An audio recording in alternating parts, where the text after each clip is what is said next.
Tina went to the ladies' room, saw written on the wall, if you'd like a very nice time, just give this number a call.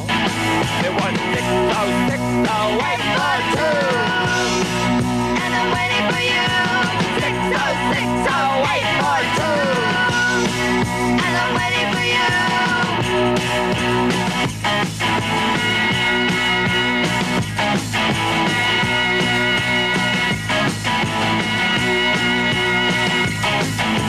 Tina reached in her pocketbook, pulled out a thin dime, dropped it in the phone slot.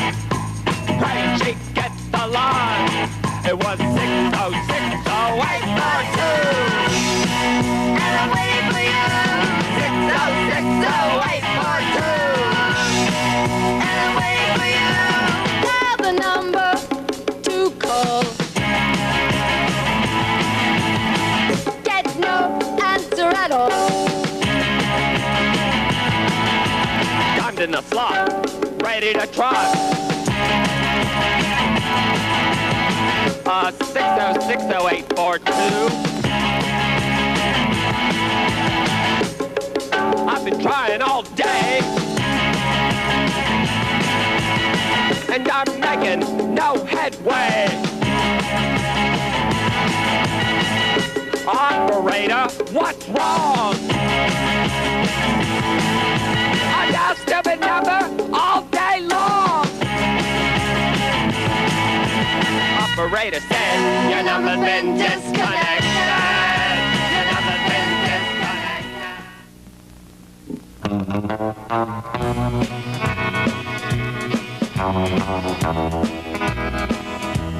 A great man, he built a home, he tilled the land. A great man,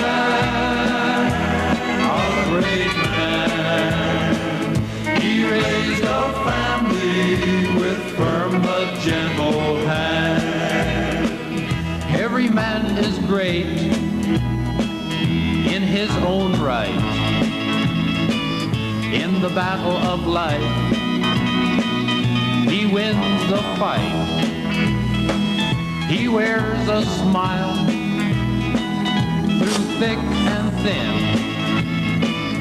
He takes his knocks right on the chin. A great man, he built a home, he tilled the land. A great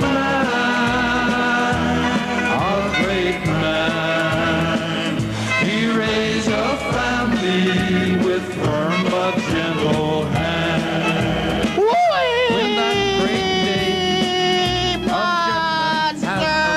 Survive the inevitable social economic collapse and or nuclear holocaust. He will We must survive cataclysm. he earned the crown. I want you at home to picture the following scenario.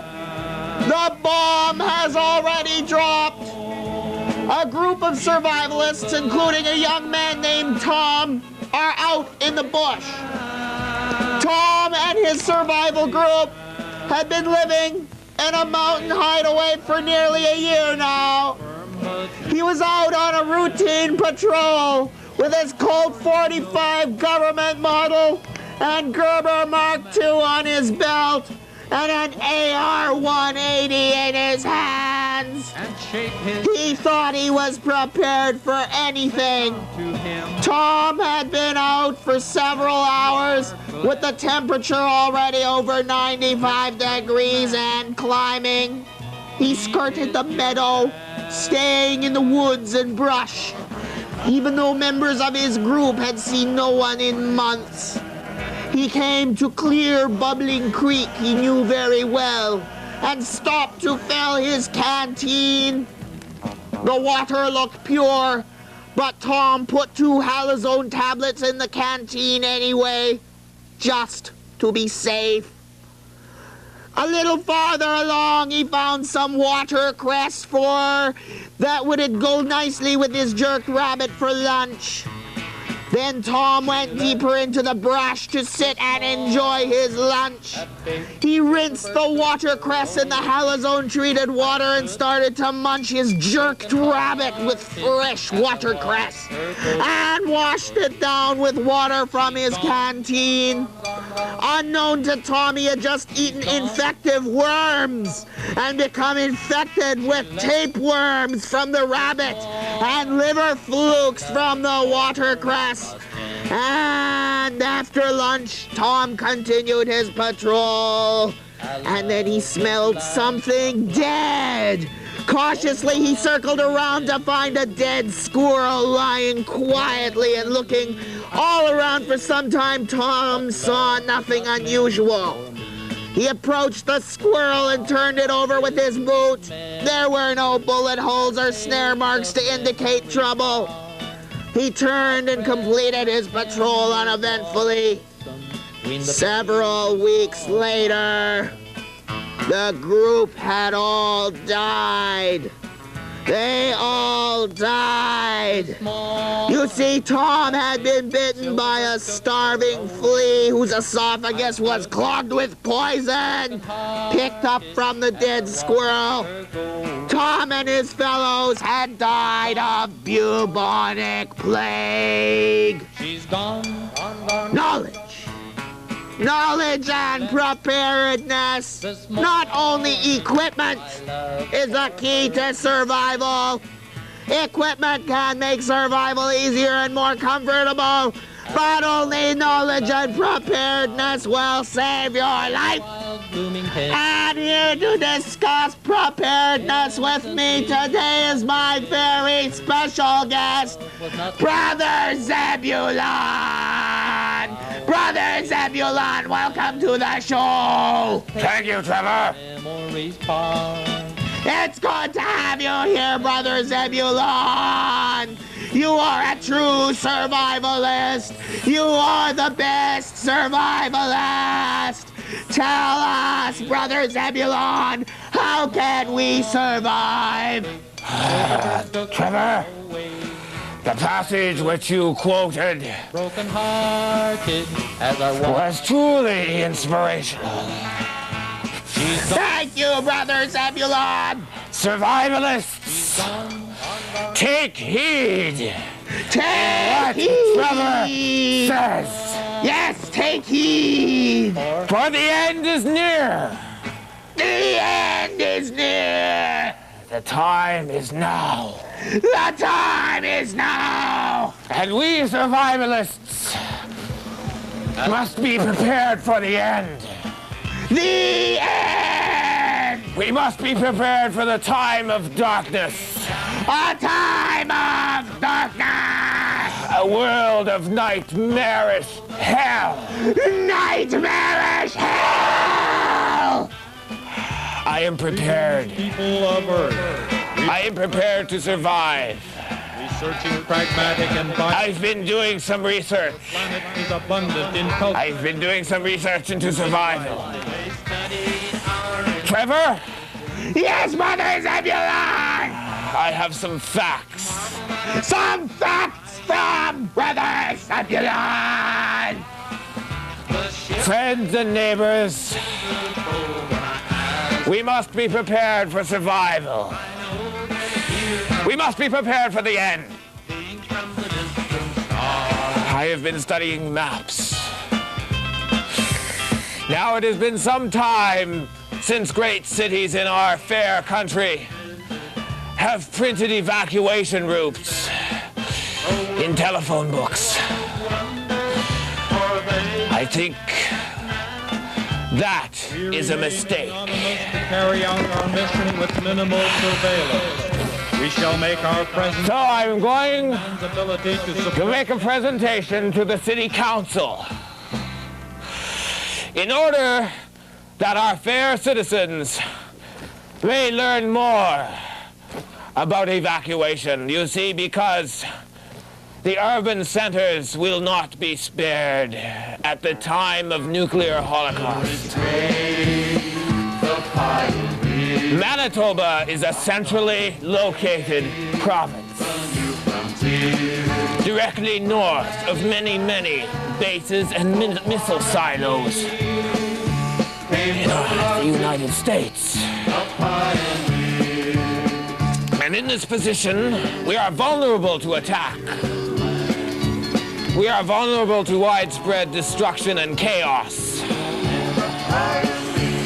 And so, friends, we must escape. We must go to the hinterland. We must go to the forested areas of our province. We must survive. We must survive! And so, Trevor, I have brought a map. I have brought a map of survival, which I believe you see here on your screen. This is a map of Manitoba. You'll note the southernmost portion is the most heavily inhabited at present. But when the Holocaust comes, the map will no longer look like this. There will be no names, because there will be no human inhabitants. Only mutants! Only mutants. Now we're talking above ground inhabitants. Those who have fallout shelters with adequate supplies of freeze-dried food. Those people will survive! They will survive! Yes. They will survive, and I will be one of those. Now, Trevor, I have some startling information for you. A revelation. A revelation! Something which the populace is unawares. There's a small band of mutants close to the city at the present time. And you know what we do to mutants? We destroy them!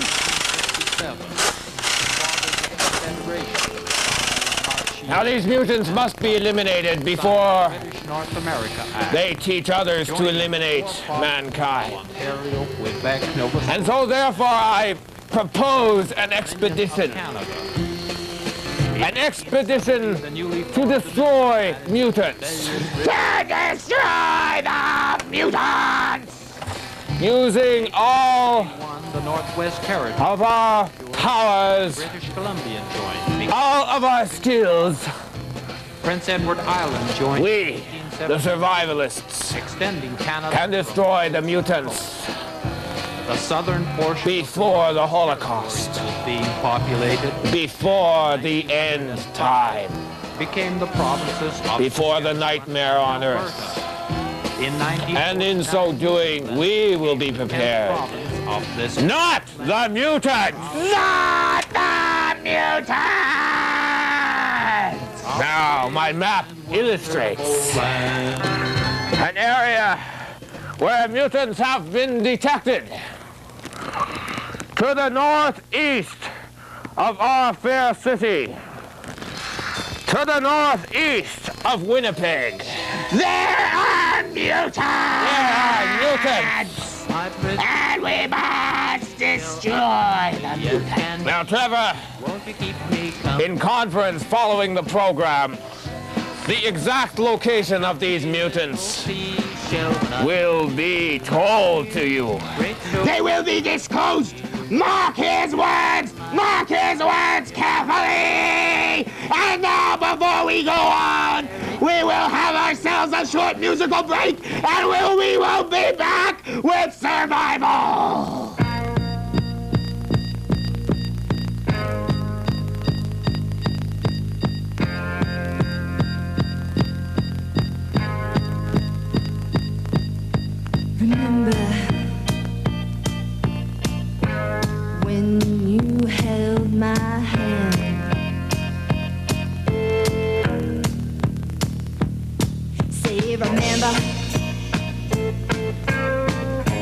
wind.